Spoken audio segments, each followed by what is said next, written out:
"Elnora, bring me the towel, quick," cried Mrs. Comstock. "In a minute, mother," mumbled Elnora. She was standing before the kitchen mirror, tying the back part of her hair, while the front turned over her face. "Hurry, there's a varmint of some kind." Elnora ran into the sitting room and thrust the heavy kitchen towel into her mother's hand. Mrs. Comstock swung open the screen door and struck at some object. Elnora tossed the hair from her face so that she could see past her mother. The girl screamed wildly. "Don't, mother, don't." Mrs. Comstock struck again. Elnora caught her arm. "It's the one I want. It's worth a lot of money. Don't." "Oh, you shall not." "Shan't, Missy," blazed Mrs. Comstock. "When did you get to bossing me?" The hand that held the screen swept a half circle and stopped at Elnora's cheek.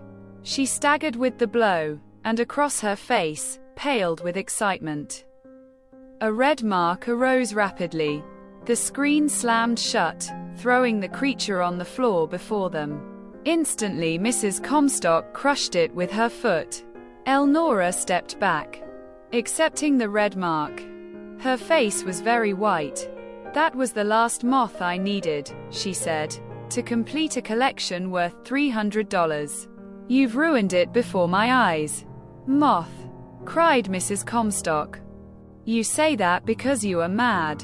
Moths have big wings." "I know a moth.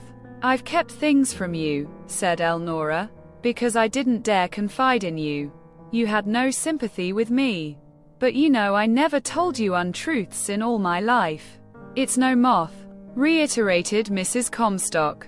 "It is," cried Elnora. "It's from a case in the ground. Its wings take 2 or 3 hours to expand and harden." "If I had known it was a moth," Mrs. Comstock wavered. "You did know. I told you. I begged you to stop. It meant just $300 to me. Bah, 300 fiddlesticks. They are what have paid for books, tuition, and clothes for the past 4 years. They are what I could have started on to college. You've ruined the very one I needed. You never made any pretense of loving me. At last I'll be equally frank with you. I hate you. You are a selfish, wicked woman. I hate you." Elnora turned, went through the kitchen and from the back door. She followed the garden path to the gate and walked toward the swamp a short distance when reaction overtook her. She dropped on the ground and leaned against a big log. When a little child, desperate as now, she had tried to die by holding her breath. She had thought in that way to make her mother sorry. But she had learned that life was a thing thrust upon her, and she could not leave it at her wish. She was so stunned over the loss of that moth, which she had childishly named the Yellow Emperor, that she scarcely remembered the blow. She had thought no luck in all the world would be so rare as to complete her collection. Now she had been forced to see a splendid imperialist destroyed before her. There was a possibility that she could find another. But she was facing the certainty that the one she might have had, and with which she undoubtedly could have attracted others, was spoiled by her mother. How long she sat there Elnora did not know or care. She simply suffered in dumb, abject misery, an occasional dry sob shaking her. Aunt Margaret was right. Elnora felt that morning that her mother never would be any different. The girl had reached the place where she realized that she could endure it no longer. As Elnora left the room, Mrs. Comstock took one step after her. "You little hussy," she gasped. But Elnora was gone. Her mother stood staring. "She never did lie to me," she muttered. "I guess it was a moth. And the only one she needed to get $300, she said. I wish I hadn't been so fast. I never saw anything like it. I thought it was some deadly, stinging, biting thing. A body does have to be mighty careful here. But likely I've spilt the milk now. Sure, she can find another. There's no use to be foolish. Maybe moths are like snakes. Where there's one, there are two. Mrs. Comstock took the broom and swept the moth out of the door. Then she got down on her knees and carefully examined the steps, logs, and the earth of the flower beds at each side. She found the place where the creature had emerged from the ground, and the hard, dark brown case which had enclosed it, still wet inside. Then, she knew Elnora had been right. It was a moth. Its wings had been damp and not expanded. Mrs. Comstock never before had seen one in that state, and she did not know how they originated. She had thought all of them came from cases spun on trees or against walls or boards. She had seen only enough to know that there were such things. As a flash of white told her that an ermine was on her premises, or a sharp buzz warned her of a rattler. So it was from creatures like that Elnora had secured her school money. In one sickening sweep there rushed into the heart of the woman a full realization of the width of the gulf that separated her from her child. Lately, many things had pointed toward it. None more plainly than when Elnora, like a reincarnation of her father, had stood fearlessly before a large city audience and played with even greater skill than he, on what Mrs. Comstock felt very certain was his violin. But that little crawling creature of earth, crushed by her before its splendid yellow and lavender wings could spread and carry it into the mystery of night, had performed a miracle. "We are nearer strangers to each other than we are with any of the neighbors," she muttered. So one of the Almighty's most delicate and beautiful creations was sacrificed without fulfilling the law. Yet none of its species ever served so glorious a cause, for at last Mrs. Comstock's inner vision had cleared. She went through the cabin mechanically. Every few minutes she glanced toward the back walk to see if Elnora were coming. She knew arrangements had been made with Margaret to go to the city sometime that day, so she grew more nervous and uneasy every moment. She was haunted by the fear that the blow might discolor Elnora's cheek, that she would tell Margaret. She went down the back walk, looking intently in all directions, left the garden and followed the swamp path. Her step was noiseless on the soft, black earth, and soon she came close enough to see Elnora. Mrs. Comstock stood looking at the girl in troubled uncertainty. Not knowing what to say, at last she turned and went back to the cabin. Noon came and she prepared dinner, calling, as she always did, when Elnora was in the garden, but she got no response, and the girl did not come. A little after 1 o'clock Margaret stopped at the gate. "Elnora has changed her mind. She is not going," called Mrs. Comstock. She felt that she hated Margaret as she hitched her horse and came up the walk instead of driving on. "You must be mistaken," said Margaret. "I was going on purpose for her. She asked me to take her. I had no errand." "Where is she?" "I will call her," said Mrs. Comstock. She followed the path again, and this time found Elnora sitting on the log. Her face was swollen and discolored, and her eyes red with crying. She paid no attention to her mother. "Mag Sinton is here," said Mrs. Comstock harshly. "I told her you had changed your mind. But she said you asked her to go with you, and she had nothing to go for herself." Elnora arose, recklessly waded through the deep swamp grasses and so reached the path ahead of her mother. Mrs. Comstock followed as far as the garden, but she could not enter the cabin. She busied herself among the vegetables, barely looking up when the back door screen slammed noisily. Margaret Sinton approached colorless, her eyes so angry that Mrs. Comstock shrank back. "What's the matter with Elnora's face?" demanded Margaret. Mrs. Comstock made no reply. "You struck her, did you? I thought you wasn't blind." "I have been, for 20 long years now, Kate Comstock," said Margaret Sinton, "but my eyes are open at last. What I see is that I've done you no good and Elnora a big wrong. I had an idea that it would kill you to know, but I guess you are tough enough to stand anything. Kill or cure. You get it now. What are you frothing about?" coolly asked Mrs. Comstock. You, cried Margaret. You, the woman who doesn't pretend to love her only child, who lets her grow to a woman, as you have let Elnora, and can't be satisfied with every sort of neglect, but must add abuse yet, and all for a fool idea about a man who wasn't worth his salt. Mrs. Comstock picked up a hoe. Go right on, she said. Empty yourself. It's the last thing you'll ever do. Then I'll make a tidy job of it, said Margaret. You'll not touch me. You'll stand there and hear the truth at last. And because I dare face you and tell it, you will know in your soul it is truth. When Robert Comstock shaved that quagmire out there so close he went in. He wanted to keep you from knowing where he was coming from.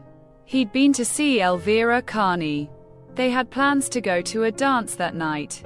Close your lips, said Mrs. Comstock in a voice of deadly quiet. You know I wouldn't dare open them if I wasn't telling you the truth. I can prove what I say. I was coming from Reed's. It was hot in the woods and I stopped at Carney's as I passed for a drink. Elvira's bedridden old mother heard me, and she was so crazy for someone to talk with, I stepped in a minute. I saw Robert come down the path. Elvira saw him, too, so she ran out of the house to head him off.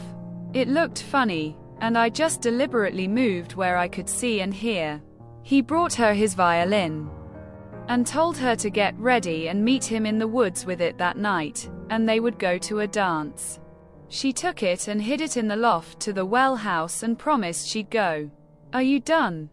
Demanded Mrs. Comstock. No. I am going to tell you the whole story. You don't spare Elnora anything. I shan't spare you. I hadn't been here that day, but I can tell you just how he was dressed, which way he went and every word they said. Though they thought I was busy with her mother and wouldn't notice them. Put down your hoe, Kate.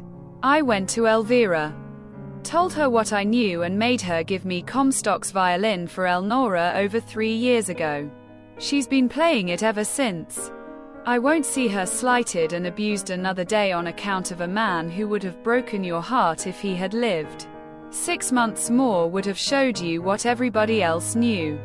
He was one of those men who couldn't trust himself, and so no woman was safe with him. Now, will you drop grieving over him, and do Elnora justice? Mrs. Comstock grasped the hoe tighter and turning she went down the walk, and started across the woods to the home of Elvira Carney. With averted head she passed the pool, steadily pursuing her way.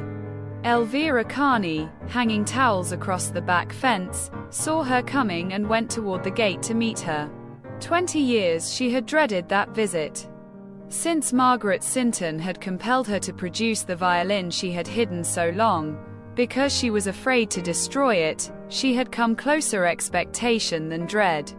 The wages of sin are the hardest debts on earth to pay, and they are always collected at inconvenient times and unexpected places. Mrs. Comstock's face and hair were so white that her dark eyes seemed burned into their setting. Silently she stared at the woman before her a long time. I might have saved myself the trouble of coming, she said at last.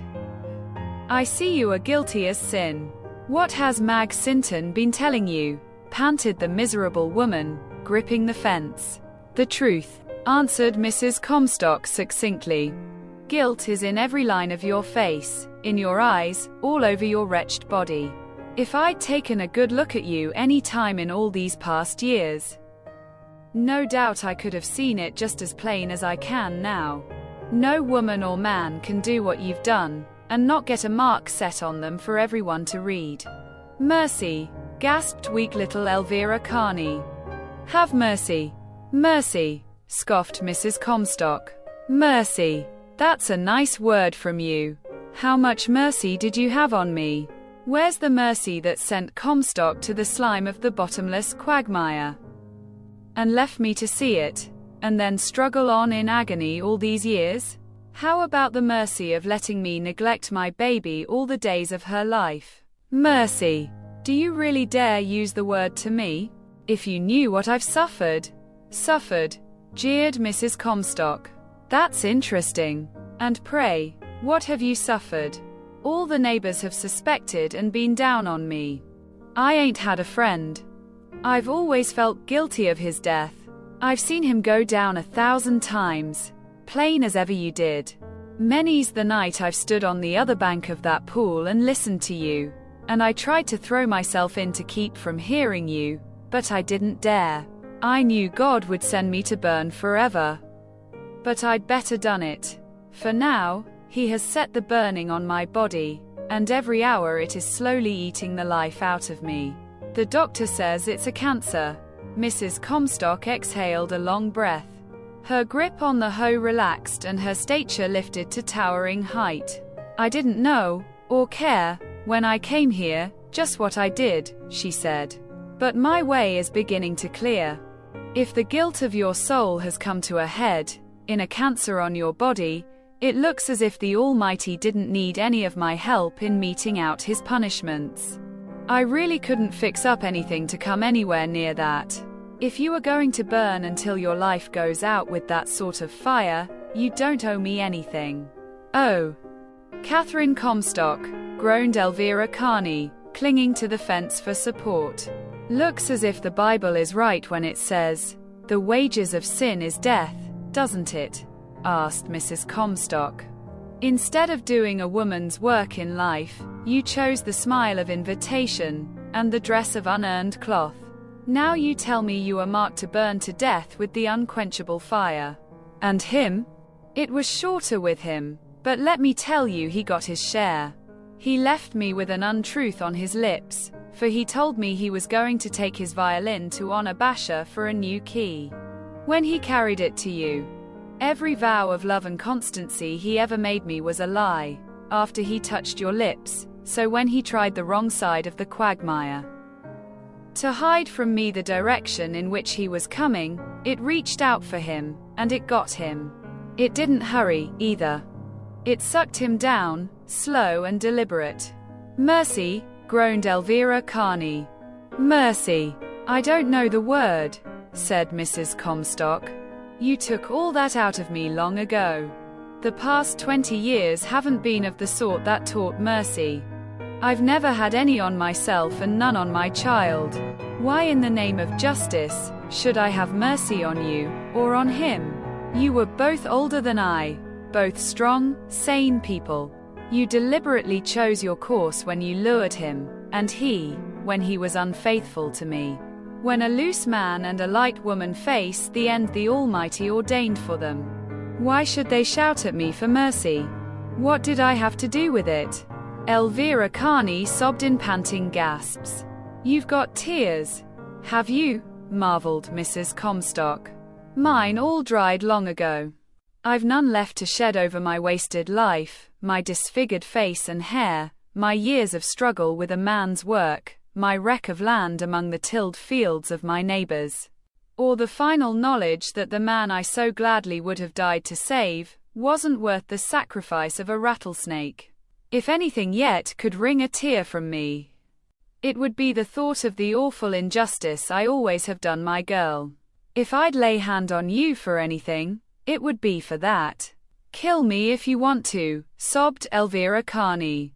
I know that I deserve it, and I don't care.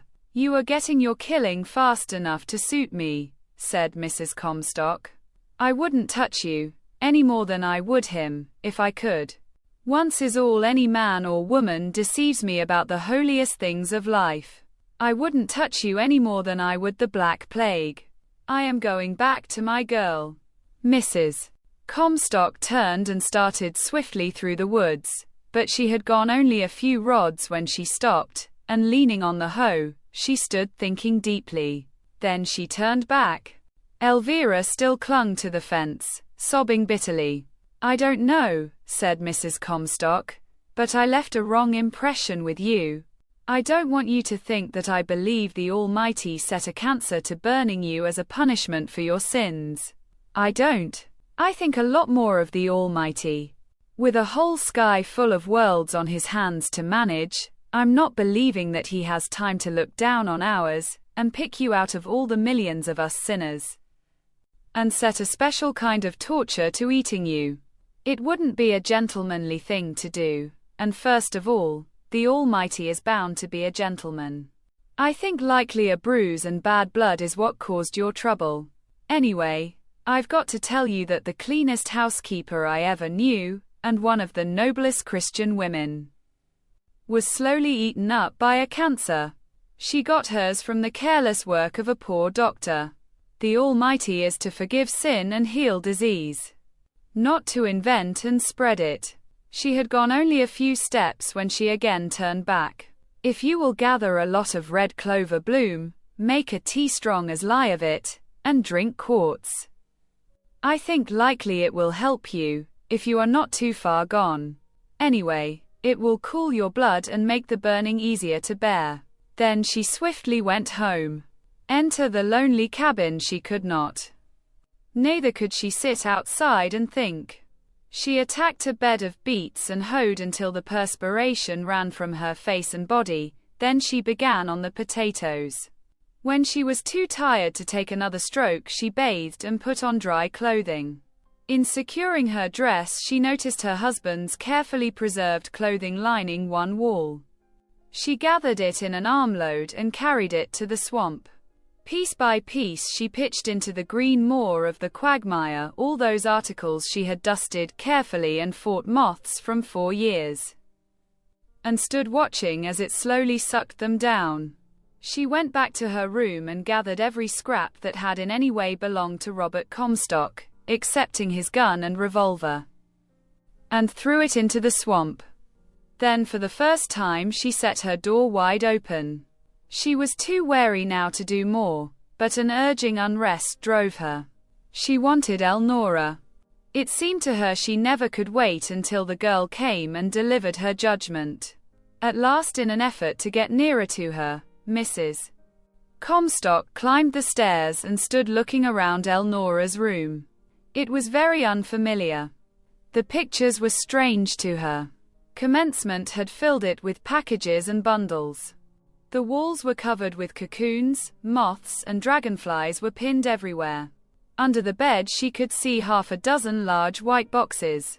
She pulled out one and lifted the lid. The bottom was covered with a sheet of thin cork, and on long pins sticking in it were large, velvet-winged moths. Each one was labeled. Always there were 2 of a kind, in many cases 4, showing under and upper wings of both male and female. They were of every color and shape. Mrs. Comstock caught her breath sharply. When and where had Elnora found them? They were the most exquisite sight the woman ever had seen, so she opened all the boxes to feast on their beautiful contents. As she did so, there came more fully a sense of the distance between her and her child. She could not understand how Elnora had gone to school, and performed so much work secretly. When it was finished, to the last moth, she, the mother who should have been the first confidant and helper, had been the one to bring disappointment. Small wonder Elnora had come to hate her. Mrs. Comstock carefully closed and replaced the boxes, and again stood looking around the room. This time her eyes rested on some books she did not remember having seen before. So she picked up one and found that it was a moth book. She glanced over the first pages and was soon eagerly reading. When the text reached the classification of species, she laid it down, took up another and read the introductory chapters. By that time her brain was in a confused jumble of ideas about capturing moths with differing baits and bright lights. She went downstairs thinking deeply. Being unable to sit still and having nothing else to do, she glanced at the clock and began preparing supper. The work dragged. A chicken was snatched up and dressed hurriedly. A spice cake sprang into being. Strawberries that had been intended for preserves went into shortcake. Delicious odors crept from the cabin. She put many extra touches on the table and then commenced watching the road. Everything was ready, but Elnora did not come. Then began the anxious process of trying to keep cooked food warm and not spoil it. The birds went to bed and dusk came. Mrs. Comstock gave up the fire and set the supper on the table. Then she went out and sat on the front door step watching night creep around her. She started eagerly as the gate creaked, but it was only Wesley Sinton coming. "Catherine. Margaret and Elnora passed where I was working this afternoon, and Margaret got out of the carriage and called me to the fence. She told me what she had done. I've come to say to you that I am sorry. She has heard me threaten to do it a good many times, but I never would have got it done. I'd give a good deal if I could undo it, but I can't. So I've come to tell you how sorry I am." "You've got something to be sorry for," said Mrs. Comstock, "but likely we ain't thinking of the same thing. It hurts me less to know the truth than to live in ignorance. If Mag had the sense of a Pewee, she'd told me long ago. That's what hurts me, to think that both of you knew Robert was not worth an hour of honest grief. Yet you'd let me mourn him all these years and neglect Elnora while I did it. If I have anything to forgive you, that is what it is." Wesley removed his hat and sat on a bench. "Catherine," he said solemnly, "nobody ever knows how to take you. Would it be asking too much to take me for having a few grains of plain common sense?" she inquired. "You've known all this time that Comstock got what he deserved when he undertook to sneak in an unused way across a swamp, with which he was none too familiar. Now I should have thought that you'd figure that knowing the same thing would be the best method to cure me of pining for him, and slighting my child. Heaven only knows we have thought of that, and talked of it often, but we were both too big cowards. We didn't dare tell you. So you have gone on year after year, watching me show indifference to Elnora. And yet a little horse sense would have pointed out to you that she was my salvation. Why, look at it. Not married quite a year. All his vows of love and fidelity made to me before the Almighty forgotten in a few months, and a dance and a light woman so alluring he had to lie and sneak for them. What kind of a prospect is that for a life? I know men and women. An honorable man is an honorable man, and a liar is a liar. Both are born and not made. One cannot change to the other any more than that same old leopard can change its spots. After a man tells a woman the first untruth of that sort, the others come piling thick, fast, and mountain high. The desolation they bring in their wake overshadows anything I have suffered completely. If he had lived 6 months more, I should have known him for what he was born to be. It was in the blood of him. His father and grandfather before him were fiddling, dancing people, but I was certain of him. I thought we could leave Ohio and come out here alone. And I could so love him and interest him in his work, that he would be a man. Of all the fruitless jobs, making anything of a creature that begins by deceiving her is the foolest a sane woman ever undertook. I am more than sorry you and Margaret didn't see your way clear to tell me long ago. I'd have found it out in a few more months if he had lived. And I wouldn't have borne it a day.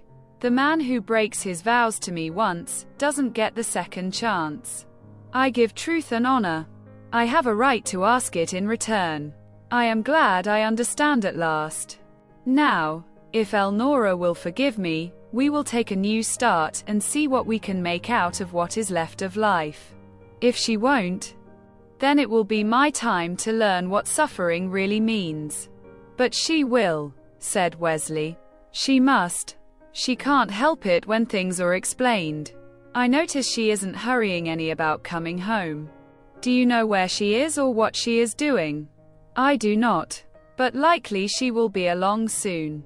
I must go help Billy with the night work. Goodbye, Catherine. Thank the Lord you have come to yourself at last. They shook hands and Wesley went down the road while Mrs. Comstock entered the cabin. She could not swallow food.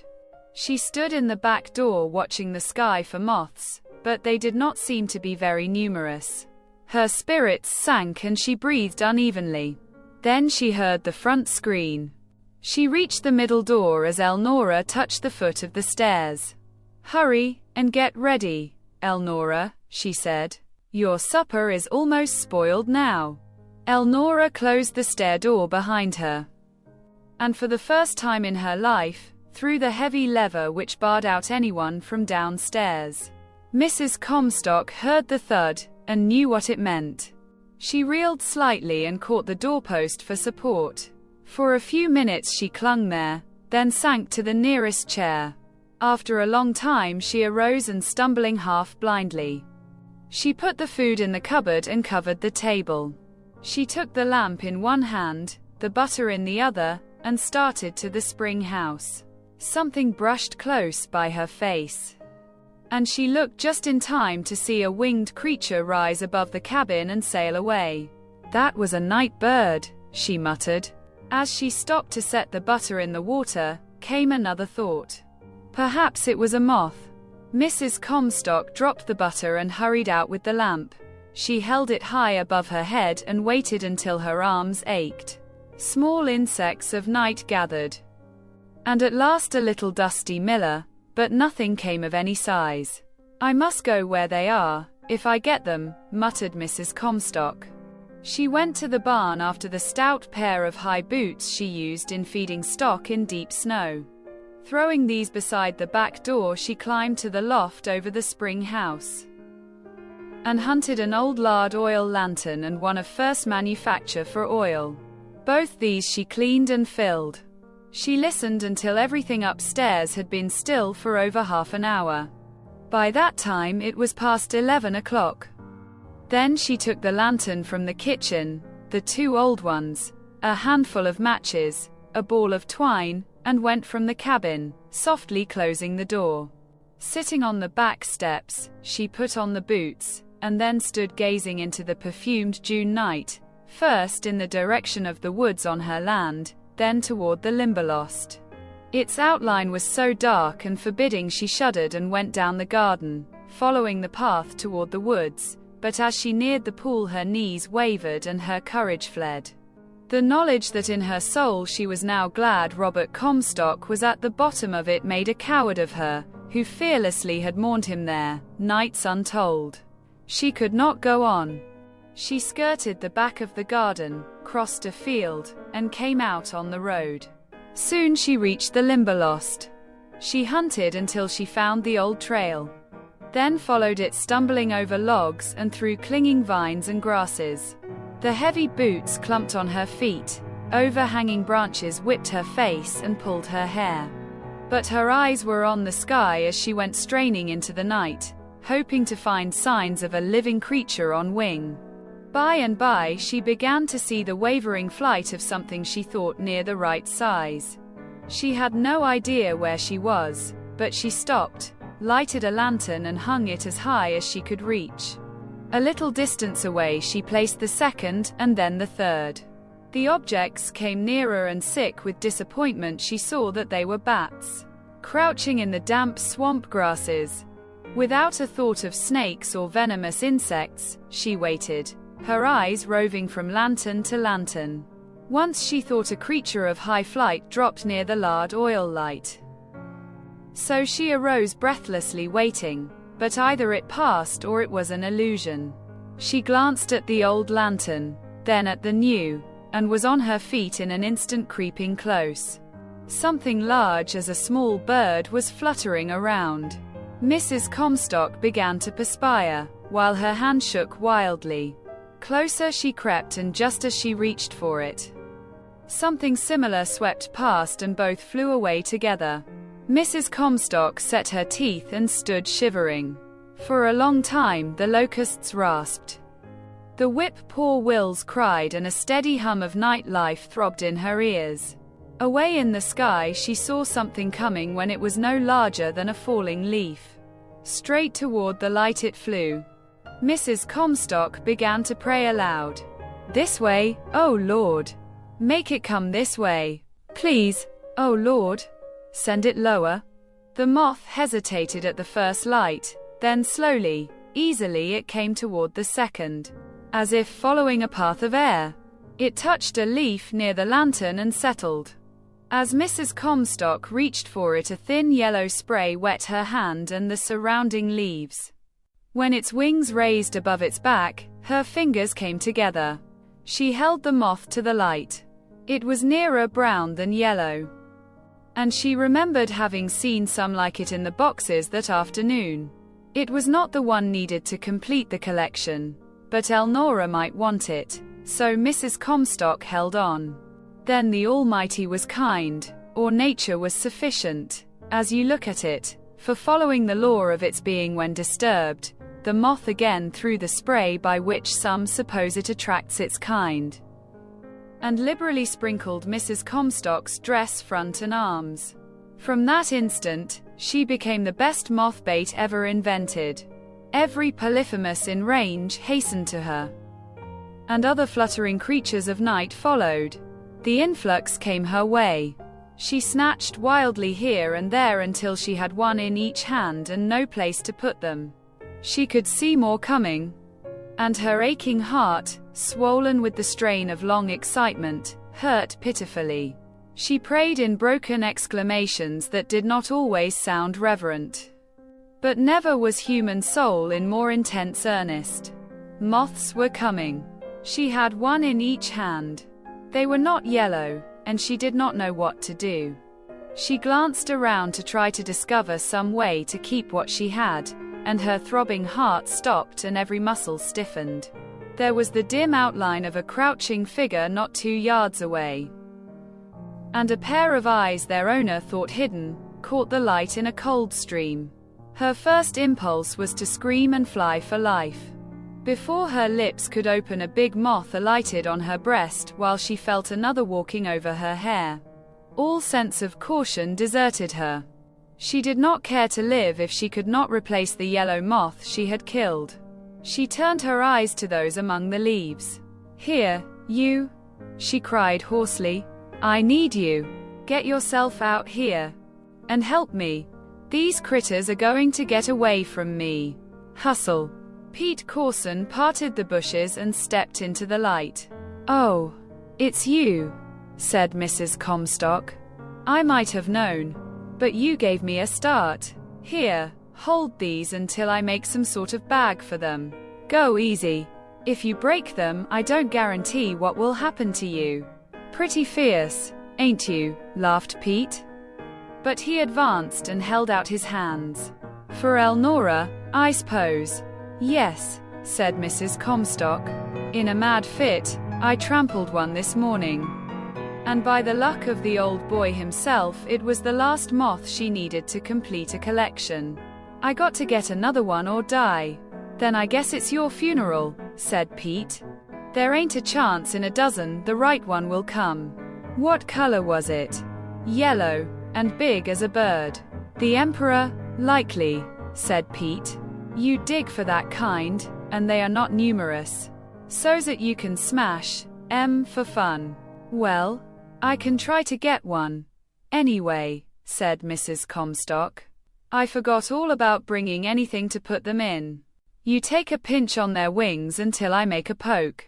Mrs. Comstock removed her apron, tearing off the strings.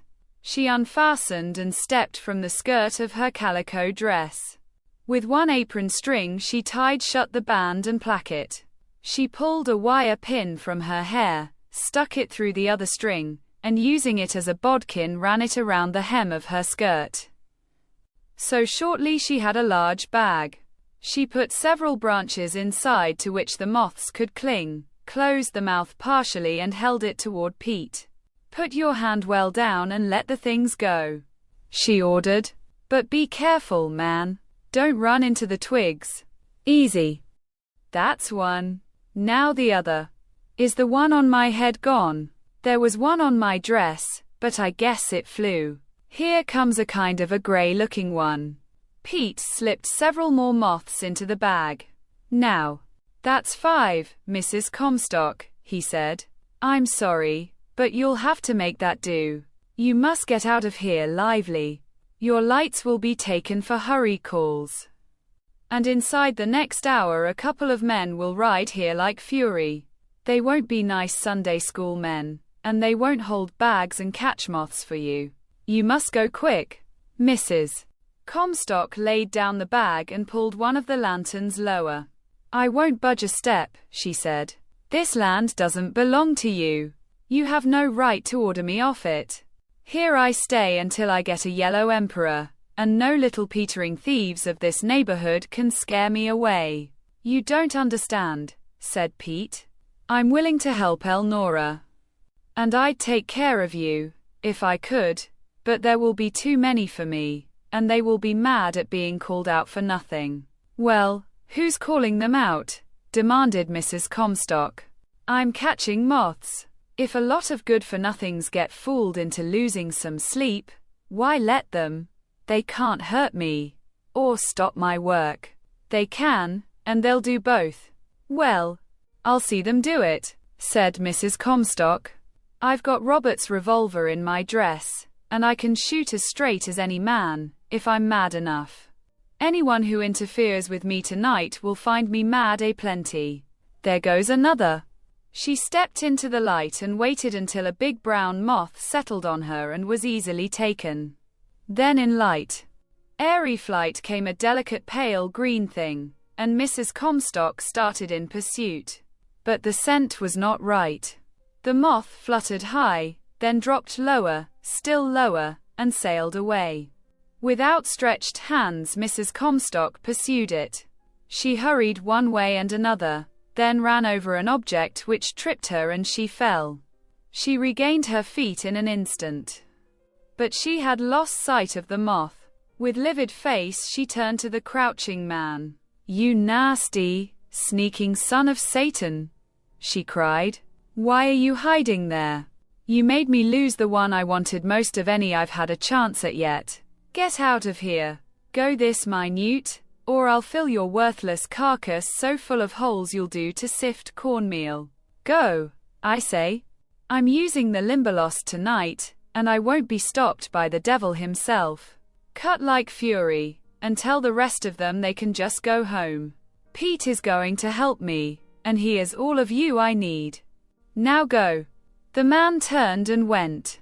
Pete leaned against a tree, held his mouth shut and shook inwardly. Mrs. Comstock came back panting. The old scoundrel made me lose that, she said. If anyone else comes snooping around here, I'll just blow them up to start with. I haven't time to talk. Suppose that had been yellow. I'd have killed that man, sure. The Limberlost isn't safe tonight, and the sooner those whelps find it out, the better it will be for them. Pete stopped laughing to look at her. He saw that she was speaking the truth. She was quite past reason, sense, or fear. The soft night air stirred the wet hair around her temples. The flickering lanterns made her face a ghastly green. She would stop at nothing. That was evident. Pete suddenly began catching moths with exemplary industry. In putting one into the bag, another escaped. We must not try that again, said Mrs. Comstock. Now, what will we do? We are close to the old case, said Pete. I think I can get into it. Maybe we could slip the rest in there. That's a fine idea, said Mrs. Comstock. They'll have so much room there they won't be likely to hurt themselves, and the books say they don't fly in daytime unless they are disturbed, so they will settle when it's light. And I can come with Elnora to get them. They captured 2 more, and then Pete carried them to the case. Here comes a big one, he cried as he returned. Mrs. Comstock looked up and stepped out with a prayer on her lips. She could not tell the color at that distance, but the moth appeared different from the others. On it came, dropping lower and darting from light to light. As it swept near her, "Oh, Heavenly Father," exulted Mrs. Comstock, "it's yellow. Careful, Pete. Your hat, maybe."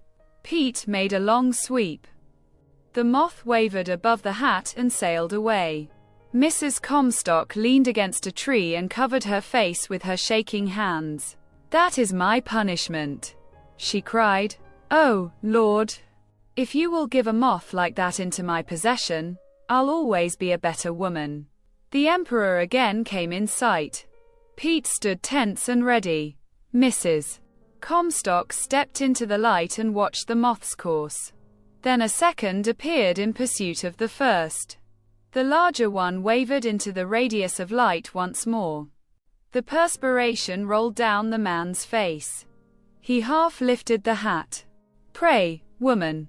Pray now," he panted. "I guess I best get over by that lard oil light and go to work," breathed Mrs. Comstock. "The Lord knows this is all in prayer, but it's no time for words just now. Ready, Pete? You are going to get a chance first." Pete made another long, steady sweep. But the moth darted beneath the hat. In its flight, it came straight toward Mrs. Comstock. She snatched off the remnant of apron she had tucked into her petticoat band and held the calico before her. The moth struck full against it and clung to the goods. Pete crept up stealthily. The second moth followed the first, and the spray showered the apron. "Wait!" gasped Mrs. Comstock. "I think they have settled. The books say they won't leave now." The big pale yellow creature clung firmly, lowering and raising its wings. The other came nearer. Mrs. Comstock held the cloth with rigid hands, while Pete could hear her breathing in short gusts. "Shall I try now?" he implored. "Wait," whispered the woman. "Something seems to say wait." The night breeze stiffened and gently waved the apron. Locusts rasped, mosquitoes hummed, and frogs sang uninterruptedly. A musky odor slowly filled the air. "Now shall I?" questioned Pete. "No. Leave them alone. They are safe now. They are mine. They are my salvation. God and the Limberlost gave them to me. They won't move for hours. The books all say so. Oh, Heavenly Father, I am thankful to you, and you, too, Pete Corson. You are a good man to help me. Now, I can go home and face my girl." Instead, Mrs. Comstock dropped suddenly. She spread the apron across her knees. The moths remained undisturbed. Then her tired white head dropped, the tears she had thought forever dried gushed forth, and she sobbed for pure joy. "Oh, I wouldn't do that now, you know," comforted Pete. "Think of getting two. That's more than you ever could have expected. A body would think you would cry, if you hadn't got any. Come on now. It's almost morning. Let me help you home." Pete took the bag and the 2 old lanterns. Mrs. Comstock carried her moths and the best lantern and went ahead to light the way. Elnora had sat beside her window far into the night. At last she undressed and went to bed, but sleep would not come. She had gone to the city to talk with members of the school board about a room in the grades. There was a possibility that she might secure the moth, and so be able to start to college that fall. But if she did not, then she wanted the school. She had been given some encouragement, but she was so unhappy that nothing mattered. She could not see the way open to anything in life, save a long series of disappointments, while she remained with her mother. Yet Margaret Sinton had advised her to go home and try once more. Margaret had seemed so sure there would be a change for the better, that Elnora had consented, although she had no hope herself. So strong is the bond of blood. She could not make up her mind to seek a home elsewhere, even after the day that had passed. Unable to sleep, she arose at last, and the room being warm, she sat on the floor, closed the window. The lights in the swamp caught her eye. She was very uneasy, for quite 100 of her best moths were in the case. However, there was no money, and no one ever had touched a book or any of her apparatus.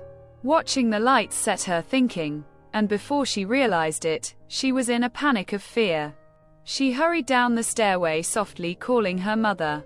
There was no answer. She lightly stepped across the sitting room and looked in at the open door. There was no one, and the bed had not been used. Her first thought was that her mother had gone to the pool, and the Limberlost was alive with signals. Pity and fear mingled in the heart of the girl. She opened the kitchen door, crossed the garden, and ran back to the swamp.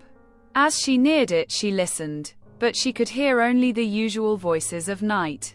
"Mother," she called softly. Then louder. "Mother." There was not a sound. Chilled with fright, she hurried back to the cabin. She did not know what to do.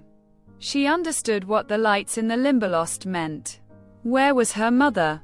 She was afraid to enter, while she was growing very cold and still more fearful about remaining outside.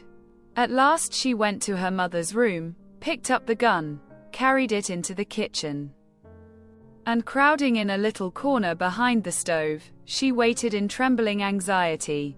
The time was dreadfully long before she heard her mother's voice. Then she decided someone had been ill and sent for her, so she took courage, and stepping swiftly across the kitchen, she unbarred the door and drew back from sight beside the table. Mrs. Comstock entered, dragging her heavy feet. Her dress skirt was gone, her petticoat wet and drabbled, and the waist of her dress was almost torn from her body. Her hair hung in damp strings. Her eyes were red with crying. In one hand she held the lantern, and in the other, stiffly extended before her, on a wad of calico, reposed a magnificent pair of yellow emperors. Elnora stared. Her lips parted. "Shall I put these others in the kitchen?" inquired a man's voice. The girl shrank back to the shadows. "Yes, anywhere inside the door," replied Mrs. Comstock as she moved a few steps to make way for him. Pete's head appeared. He set down the moths and was gone. "Thank you, Pete. More than ever woman thanked you before," said Mrs. Comstock. She placed the lantern on the table and barred the door. As she turned, Elnora came into view. Mrs. Comstock leaned toward her and held out the moths. In a voice vibrant with tones never before heard, she said, "Elnora, my girl, mother's found you another moth."